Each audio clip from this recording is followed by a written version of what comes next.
Hello, everyone. I hope you all are doing great and healthy. So, this is the lesson The Last Leaf by O. Henry. For more videos, link is in the description.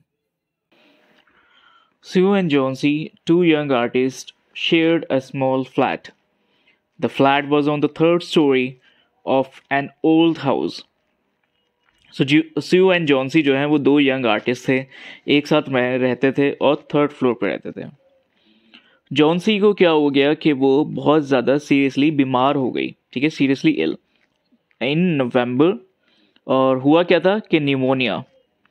अब वो most of the time क्या होता है, अपने bed पे ही रहती है और जस्ट गेजिंग मतलब देखती रहती है, कहाँ पे, आउट ऑफ द विंडो। स्यू जो है, हर फ्रेंड बिकेम वेरी वरिड। अब उसके लिए बहुत परेशान हो गई कि पता नहीं क्या प्रॉब्लम आ चुकी है। सो उसने डॉक्टर को बुलाया। He came every day. Doctor जो है वो रोज़ आता रहा, but there was no change in Johnsy's condition. कोई भी बदलाव नहीं था। और एक दिन डॉक्टर ने सू से कहा कि इज़ एनीथिंग वरिंग जॉन्सी, क्या जॉन्सी को कोई चीज़ परेशानी कर रही है। सो सू ने रिप्लाई किया कि but why do you ask, आपने ऐसा क्यों पूछा। सू ने कहा नहीं ऐसा तो कुछ नहीं है, बट आपने ऐसा क्यों पूछा। तो डॉक्टर ने क्लैरिफाई किया कि जॉन्सी जो है ना, अपना माइंड बना के बैठ चुकी है that she is not going to get well, वो ठीक नहीं हो पाएगी। और इसी की वजह से क्या हो रहा है कि मेडिसिन भी वर्क नहीं कर पा रही। एक अच्छे दोस्त होने के नाते स्यू जो है वो अपनी पूरी कोशिश करती है ताकि उसे ठीक कर सके जॉन्सी को।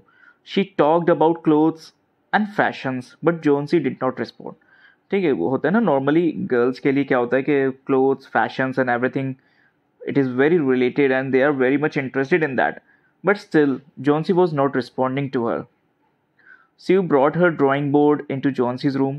ड्राइंग बोर्ड क्या थे, ये दोनों आर्टिस्ट थे, यंग आर्टिस्ट थे, पेंटर्स थे। सो स्यू ने जो है एक ड्राइंग बोर्ड ला के रख दिया उसके रूम में। उसके बाद वो पेंटिंग बनाने लगी। Even while she was working तो वो विसल भी करने लगी, ठीक है, सीटी बजाने लगी ताकि डिस्ट्रैक्ट हो जॉन्सी का माइंड, कुछ अपनी बीमारी से हट सके। सडनली स्यू हर्ड जॉन्सी विस्पर समथिंग। उसने कुछ सुना। जॉन्सी जो है ना कुछ बोल रही थी बहुत हल्की धीमी आवाज़ में। और जैसे ही वो बेड के पास गई तो वो जॉन्सी को सुनती है कि वो बैकवर्ड काउंटिंग कर रही है, like 12, 11, then 10, then 9, then 8, then 7। अब स्यू ने बहुत ज़्यादा एंग्शियसली मतलब घबरा के एकदम से पूछा और देखा विंडो से बाहर। सो उसे दिखा कि एक आईवी क्रीपर है।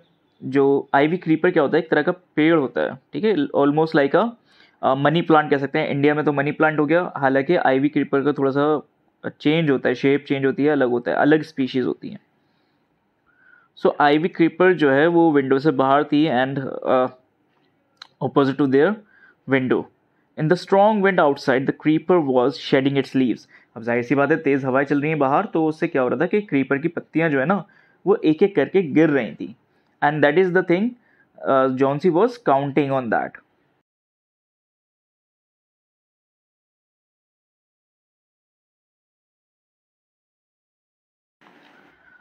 What is it, dear? Sue asked. 6, whispered Johnsy. They are falling faster now. 3 days ago, there were almost 100 leaves. There are only 5 left now. अब वो क्या बताती कि एक हफ्ते पहले देखो तो 100 से ज़्यादा पत्तियां थी, अब तो यहाँ पे सिर्फ 5 ही बची हैं। स्यू कहती है हाँ तो ऑटम है, ऑटम में तो पत्तियां गिरती हैं, पतझड़ में। When the last leaf falls, I will die. अब जॉन्सी ने क्या अपना माइंड बना लिया था कि जो लास्ट इसकी लीफ है वो गिर जाएगी तो मैं भी मर जाऊंगी। With finality, I have known this for the last 3 days. और मुझे 3 दिन से पता है कैसा होगा। Oh that's nonsense. स्यू कहती है कि तो बिल्कुल बेकार की बातें कर रही हो, क्या हो गया तुम्हें। एक ओल्ड आईवी लीव से तुम्हारी ज़िंदगी का क्या लेना देना हो सकता है, क्या मकसद हो सकता है। The doctor is confident. Doctor को पूरे यकीन है कि तुम ठीक हो जाओगी। जॉनसन ने उस वक्त तो कुछ नहीं कहा और स्यू जो है उसके लिए एक बॉल ऑफ सूप ले आई। I don't want any soup. Johnson ने मना कर दिया कि नहीं मुझे भूख नहीं लग रही, और अब सिर्फ 4 पत्तियां बची हैं, 4 लीव्स बची हैं, और बस मैं एक लास्ट वाली को देख के अपनी ज़िंदगी को एंड करना चाहती हूँ और मैं हमेशा के लिए सो जाना चाहती हूँ। Then I will sleep forever means हमेशा के लिए सो जाना, मीन्स मर जाना। स्यू जो है जॉनसीज के बेड पे बैठी और उसे किस किया एंड सेड के तुम नहीं मरने वाली। I can't draw the curtain for I need the light. और मैं जो है कर्टन मतलब पर्दा जो है वो पूरा नहीं बंद कर सकती क्योंकि मुझे रोशनी की ज़रूरत होगी और मुझे पेंटिंग पूरी करनी है ताकि हमें थोड़े बहुत पैसे मिल जाएं for the money. Obviously they are struggling artist as of now, so वो लोग खुद कुछ ना कुछ करते रहते हैं, पेंटिंग बनाते रहते हैं ताकि थोड़े बहुत पैसे इनके पास आते रहें। सो स्यू जो है जॉनसी से रिक्वेस्ट करती है कि please my dear friend promise not to look out of the window while I paint. So जब तक मैं पेंटिंग कर रही हूँ आप जो है विंडो से बाहर नहीं देखोगी, प्रॉमिस करो, क्योंकि मुझे इसे कवर करना है जल्दी से। जॉनसी कहती है ठीक है, all right, just finish your painting, I want to see the last leaf fall, I am tired of waiting, I have to die, so let me go away peacefully like one of those poor tired leaves. So बस मुझे भी जाने दो, मैं भी थक चुकी हूँ इस ज़िंदगी से और मैं भी बस अब मरना चाहती हूँ। जैसे ये लीव्स जो हैं जा चुकी हैं, थक चुकी हैं अपनी ज़िंदगी से और एक एक करके गिर रही हैं, मैं भी खुद सुकून और शांति से अपनी ज़िंदगी को एंड करना चाहती हूँ। और स्यू फिर कहती है कि चलो कोशिश करो सोने की। इतने में एक ओल्ड माइनर क्या होते हैं जो माइनिंग करते हैं, so I will call Behrman up to be my model. अब यहाँ पे बर्मन का जिक्र हुआ, एक और कैरेक्टर है, तो मैं उसे ओल्ड माइनर की तरह दिखाऊंगी। शी रश डाउन, वो जल्दी से नीचे गई और बर्मन जो है वो ग्राउंड फ्लोर पे रहता है। बर्मन का यहाँ पे कैरेक्टर क्या है, वो 60-year-old पेंटर है, उसकी पूरी ज़िंदगी एक मास्टरपीस बनाने में चली गई लेकिन अभी तक ऐसा कुछ नहीं हुआ, उसके ख्वाब पूरे नहीं हुए। Sue poured out her worries to Behrman. Poured out मतलब क्या हो गया कि उसने सब कुछ बता दिया बर्मन को कि क्या क्या हो रहा है।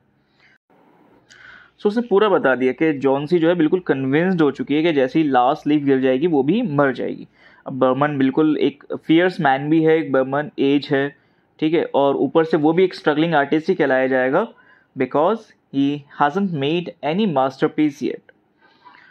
अब उसने जो कहा कि ये तो बिल्कुल पागल हो चुकी है, how can be she so foolish, इतनी बेवकूफ़ी वाली बात। She is running a high temperature. अब उसने बताया कि उसे बहुत तेज़ बुखार है और ना ही वो कुछ खा रही है और ना ही कुछ पी रही है। I will come with you and see Johnsy. Behrman ने कहा चलो ठीक है, मैं तुम्हारे साथ जाते हैं। दे टिप टोड मतलब चुपचाप आराम से, बिल्कुल कोई आवाज़ ना हो, ठीक है, वो गए। जॉनसी उस टाइम पे सो रही थी। स्यू ने कर्टन को ड्रॉ किया, मतलब उसे हटाया और नेक्स्ट रूम में जाके देखा। दे पीप्ड आउट मतलब एक झांकना तेज़ी से। सो वहाँ पे सिर्फ एक ही लीफ बची थी अब क्रीपर पे, और बहुत तेज़ बारिश जो है वो हो रही थी और तेज़ ठंडी हवाएं भी चल रही थी उस टाइम पे। इट सीम्ड एज दो the leave would fall any minute now, ठीक है, ऐसा लग रहा था बिल्कुल कभी भी गिर जाएगी, किसी भी वक्त में गिर जाएगी, किसी भी मिनट गिर जाएगी। बर्मन ने कुछ नहीं कहा उस टाइम पे and he went back to his room, वो अपने रूम में वापस चले गया। अब नेक्स्ट जॉनसी जो है नेक्स्ट मॉर्निंग उठ गई in a feeble voice. Feeble क्या, बिल्कुल भी ताकत नहीं रही जिस्म में। She asked Sue to draw the curtains. सो उसने स्यू से कहा कि प्लीज़ पर्दों को हटा दो। She Drew back the curtains very reluctantly, हिचकिचाते हुए, ठीक है, बहुत नर्वस भी थी स्यू क्योंकि उसे पता था लास्ट नाइट उसने देख लिया था कि एक ही लीफ है और उसके बाद इतनी तेज़ बारिश और तेज़ हवाएं चल रही थी कि हार्डली वो लीफ सरवाइव कर पाई हो। ओह, स्यू एक्सक्लेम्ड। अब उसने जैसे कर्टन हटाया उसने देखा कि लीफ तो वहीं पर ही थी। Look there is still one leaf on the creeper. सो उसने बताया अभी तो एक लीफ है क्रीपर पे। It looks quite green and healthy in spite of the storm and the fierce winds it didn't fall, ठीक है, और कुछ हेल्दी लग रही है, ग्रीन है, इवन इतनी तेज़ हवाएं चल रही थी फिर भी वो गिरी नहीं। हाँ, जॉनसी ने भी कहा कि हाँ मैंने भी लास्ट नाइट जो है बहुत तेज़ हवाओं का सुना एंड आई थॉट कि वो गिर गई होगी अभी तक और फिर मैं मर जाऊंगी। तो स्यू ने एनर्जेटिकली कहा कि नहीं, यू वॉन्ट डाई, तुम नहीं मरोगी, you have to live for your friends, तुम्हें अपने दोस्तों के लिए जीना होगा, what would happen to me if you die, मेरा क्या होगा तुम्हारे मरने के बाद। जॉन सी ने हल्की सी स्माइल दी और फिर अपनी आंखें बंद कर लीं। कुछ घंटों बाद फिर से उसने खिड़की के बाहर देखा, विंडो के बाहर देखा, और लीफ तो वहीं थी एज इट इज़, और क्रीपर से बिल्कुल लटकी हुई थी, क्लिंजिंग। इन द इवनिंग, शाम में फिर से एक तूफान आया, लेकिन वो लीफ नहीं गिरी। जॉन सी उसे बहुत देर तक देखती रही। Then she called out to Sue, फिर उसने स्यू को आवाज़ लगाई। I have been a bad girl, मैं इतनी बुरी हूँ और तुम मुझसे इतने प्यार से तुम मेरा ख्याल रख रही हो और फिर भी मैं तुम्हारे साथ नहीं दे रही हूँ। आई हैव बीन डिप्रेस, मैं बहुत परेशान थी और मैं बहुत ही ग्लूमी मीन्स सैड फीलिंग हो रही थी मुझे, मेरा दिल भी अंदर से बिल्कुल ही गमगीन था। The last leaf has shown me how wicked I have been, और ये जो आखिरी लीफ है इसने मुझे यकीन दिलाया कि मैं कितनी कमज़ोर और बेकार हो चुकी थी अंदर से।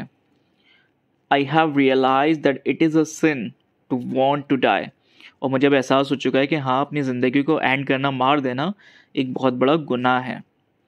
स्यू ने उस टाइम पे हग किया जॉन-सी को। Then she gave her lots of hot soup and a mirror, ठीक है, उसे फिर सूप दिया और फिर उसके बाद उसके कॉम भी किए हेयर्स एंड स्माइल्ड ब्राइटली, और जॉन-सी जो है बहुत अच्छे से हंसने लगी।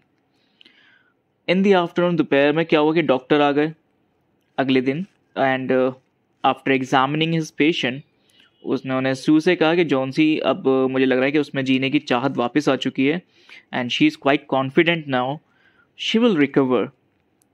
Now I must go down stairs, अब मुझे नीचे जाना है, मुझे बर्मन को देखना है। He is also suffering from pneumonia, अच्छा बर्मन को भी निमोनिया हो गया है।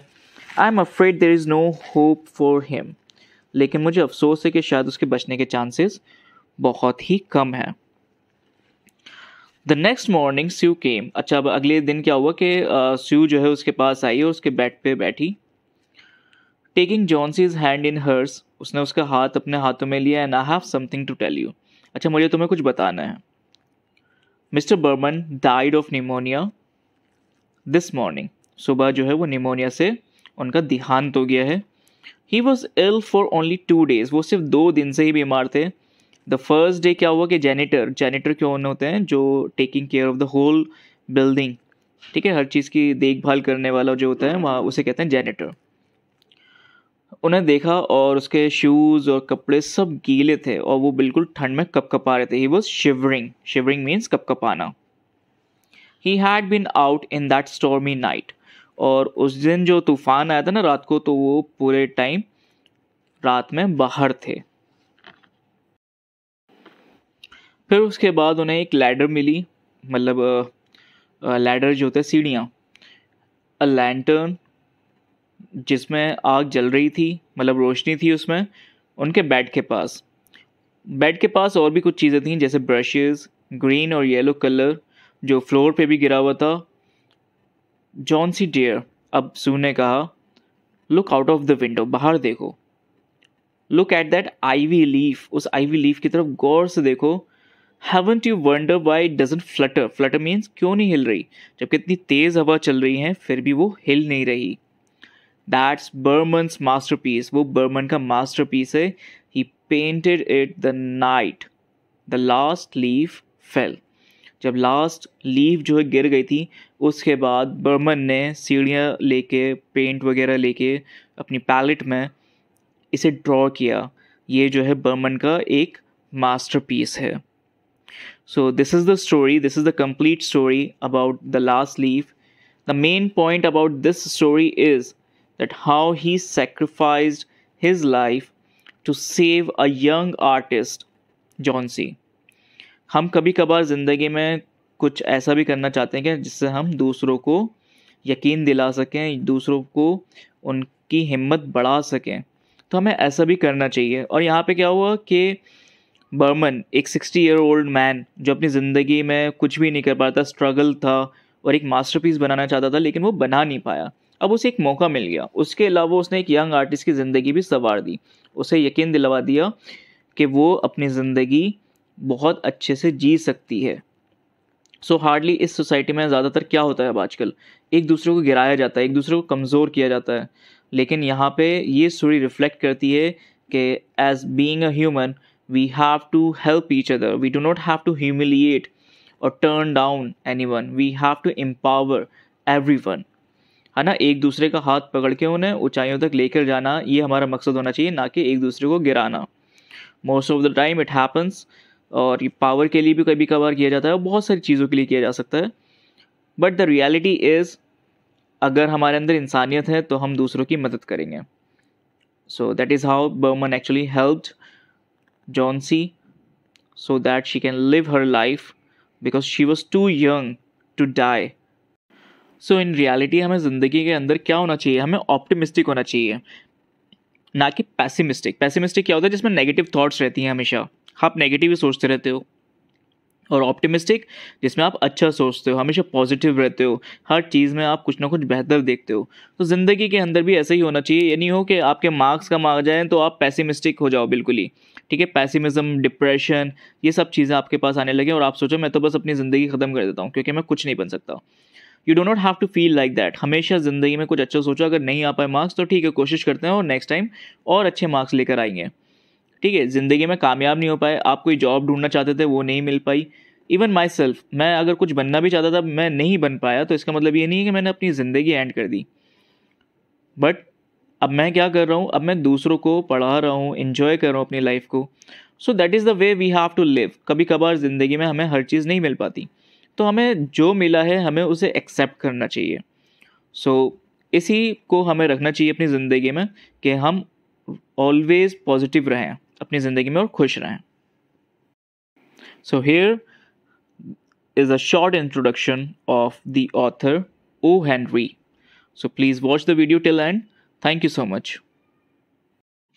William Sidney Porter, known by his pen name O. Henry, was an American short story writer born on September 11, 1862, Greensboro, North Carolina, United States, and died on June 5, 1910, New York, United States. So his stories are known for their surprise endings. So the best works of his, The Gift of the Maggie, Mammon and the Archer, The Last Leaf, and many more.